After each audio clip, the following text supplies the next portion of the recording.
So cage-free, let's discuss cage-free. Consumer interest in cage-free eggs increased after 2004 with retailers like, it's a big chain food store. Okay, so the last option when you're out there shopping for chickens and eggs is pasture raised.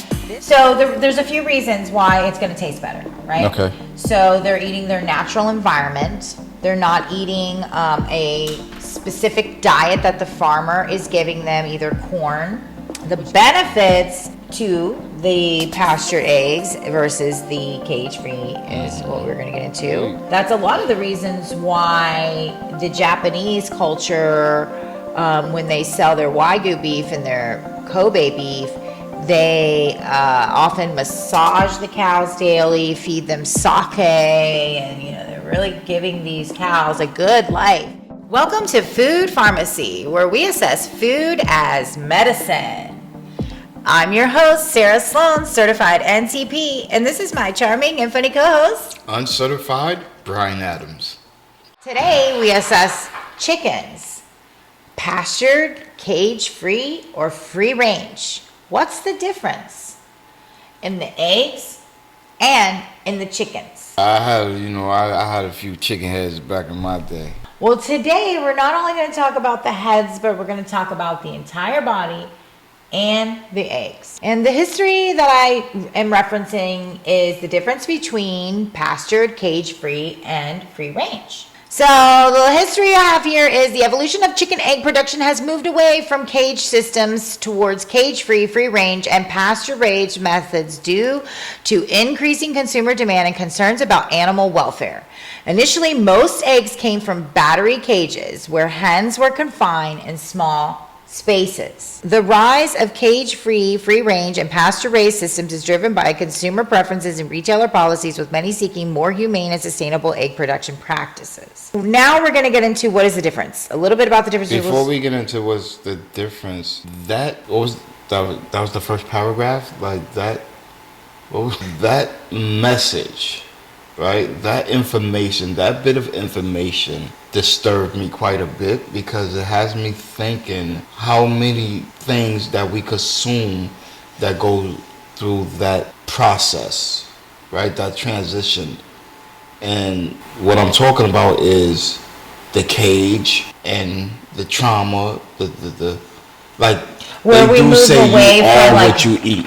Right. So if we are eating caged animals that's highly distressed and tortured, and living conditions are not of its nature, and they're being slaughtered, and we consume it. Well, they're gonna get slaughtered. I mean, unfortunately, either way, it's just a matter of what the makeup of that animal is. If you're eating the chicken meat, or obviously, if you're eating the eggs. Why we can't eat chicken that die of natural causes? Well, effectively you could, but that would be, we wouldn't probably be able to feed people enough chickens if we waited till every chicken died of natural causes.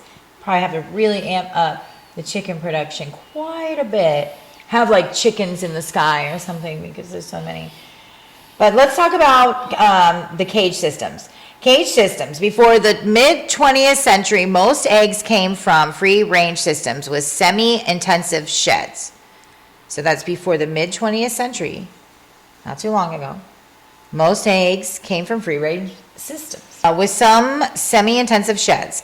The 1960s saw the widespread adoption of battery cages for mass egg production. So it really only happened in the 1960s. Now, so cage-free, let's discuss cage-free. Consumer interest in cage-free eggs increased after 2004 with retailers like, it's a big chain food store, driving demand for alternatives to cage systems.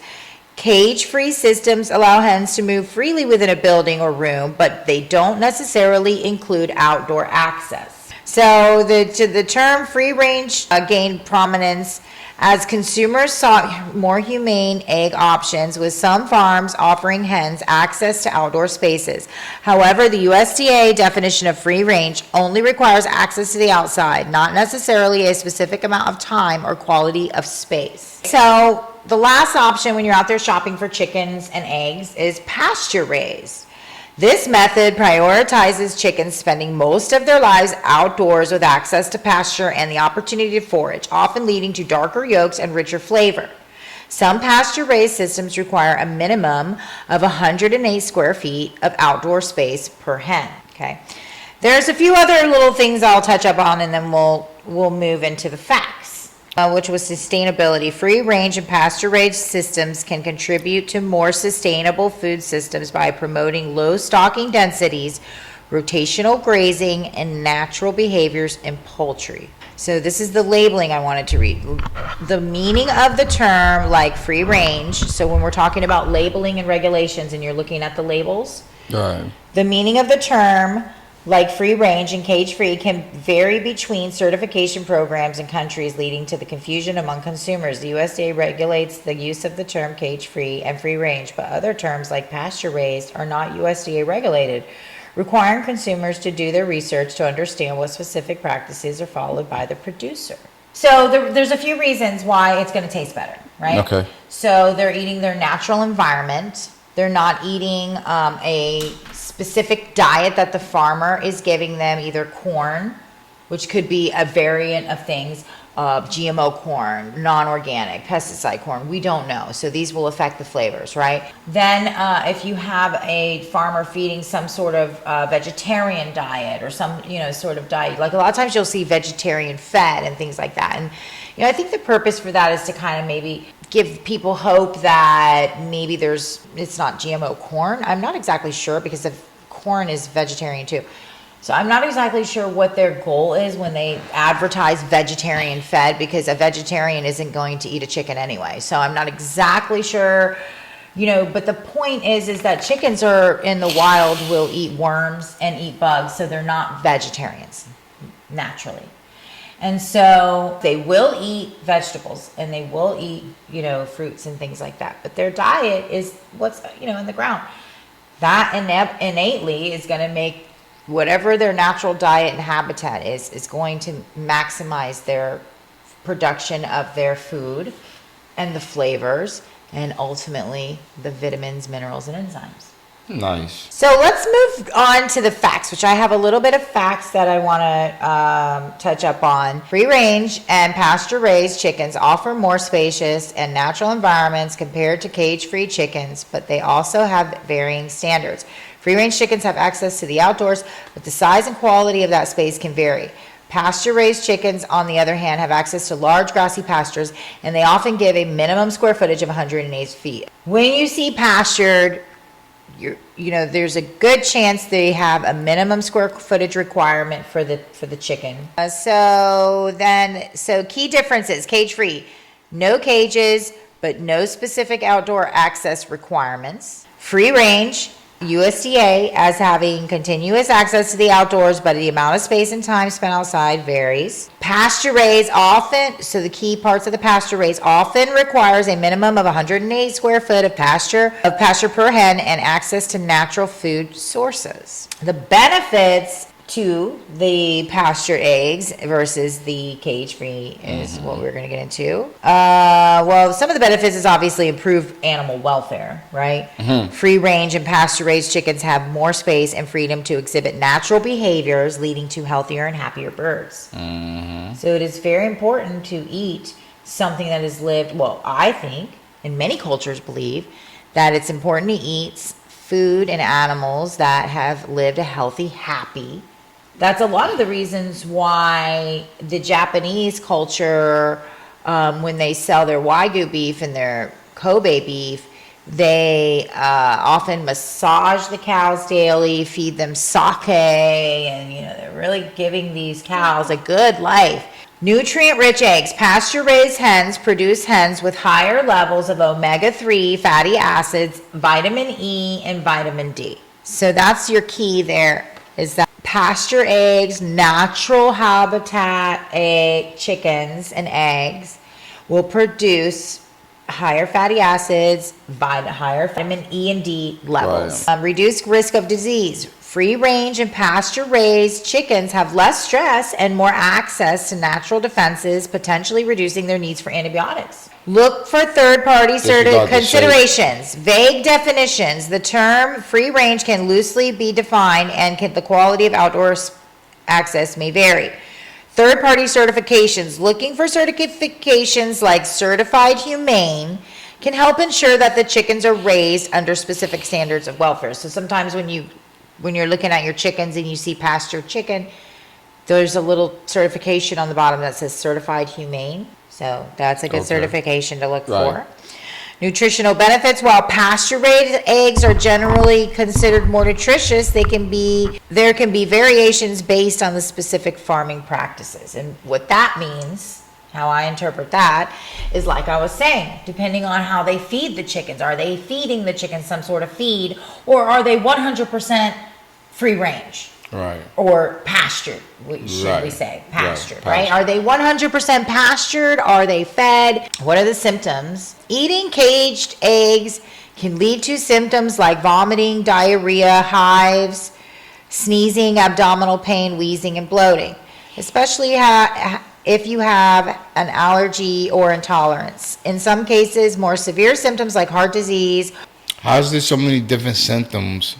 Are those on the eggs boxes that we purchase in these stores? I don't think anyone puts that. Shouldn't it be like on the eggs? No, shouldn't it be? And I'm surprised, honestly, that eating caged eggs can lead to symptoms like vomiting. Right. You know, I'm surprised that it says that. That's a serious. I think ultimately, you know, who bred this egg? Who breeded this egg? Who bred the egg? Well, that's the important thing, and that's why we're gonna move on to the recommendation. So my recommendation is to buy local farm eggs from a farmer that you are educated about. You know how they raise and feed their chickens. You see their importance. Right? Maybe if that is not something, there's all different types of options, right? So you buy from a trusted farmer that you are educated about, but also maybe you might want to get some chickens yourself. They're not really that difficult to maintain. With just a little bit of education, you can have 8 chickens, 4 chickens, a few chickens in your backyard. If you're in a neighborhood where it doesn't allow, obviously, but if you're in a neighborhood where you can maybe have some chickens, but you're worried about the noise, just don't get a rooster. You can always just get the females. They lay the eggs. They're quiet. You can get some defensive if you live in an area where there's wild animals. You can get some guinea fowl. They will help defend your chickens. You can put your chickens away at night, and you'll have little eggs fresh every day, and you can control them. You can feed them your compost worms. I mean, there's so many really cool ways that you can get great quality fresh eggs free. Buy pastured eggs. I think the consensus here today is that the pastured egg wins. The importance of purchasing by pastured eggs. Is that the winner today? Cage free, free range, pastured. I think we have a winner, right? Yes. The pastured egg, right? So you want to know, but again, it depends on the farming practices of the farmer of the pastured eggs. So it is good to know. So one really easy way to do that is if you have a store where you see pastured eggs and you buy those eggs, go home, Google that farmer. How would you know? How would you determine if it's pastured? It says them on the eggs. It does? Oh, it says it's on the box? Really? Oh yeah, they say cage free, free range. With the dawn of everything going on with eggs, yes, it's definitely everything has its label. So I would just say take your favorite eggs and Google the farmer, look them up, call them. If you buy those eggs all the time, it's a phone call away. Call the farmer and ask them. They rich because you support them. Yeah, ask them. Do you feed them GMO corn? Do you subsidize their feed? Do you those are some good questions you would want to ask the farmer. How often are they pastured? How much time? How much space do they have? Those are some questions you could knock out in just a few minutes. You're gonna consume it regardless. So figure out what's gonna either harm you or help you, and then determine what's gonna be best for you. Yeah. Once you determine Right, because Once you it's the have difference the between eating information. an egg that has a few problems. Number one, it's got poor vitamins, minerals in it, you know. Right. It's got poor flavor. And then maybe some symptoms Right. could come along with it. So, you know, on the flip side, you could eat great, if you eat eggs all the time, like we do, and my Not kids. much. Well, my kids eat eggs. They almost, like, it's a staple in the house, right? Well, we don't eat eggs. We use Use eggs. it. Well, yeah, and baking requires eggs, so you know it is a staple. And since it's something that we eat all the time, in But- the sense of a raw egg, you definitely want to have a good quality egg. You're not even cooking it, so you don't want to have any. So these are good examples of why it's a really good, you know, it's a really good idea to source out good quality eggs from a good farmer. Good information. Stay healthy, my friends. Watch our next show where we will assess corn syrup and high fructose corn syrup. This show is sponsored by localfooddirect.com, where you can finally find quality local farm products that ship for free direct from the farm to your door. If you're a farmer or a producer of quality local products in the U.S. that would meet the localfooddirect.com standard, go to localfooddirect.com. Join the local food revolution. Sign up now during the launch special and receive 2 months free. Let's get back to our roots and all have access to quality local foods again, like our ancestors did. Use the code FOODPharmacy and receive an extra month free. That's right, 3 months free when you use the code FOODPharmacy. That's 2 F's, as in food and farm. Go to localfooddirect.com.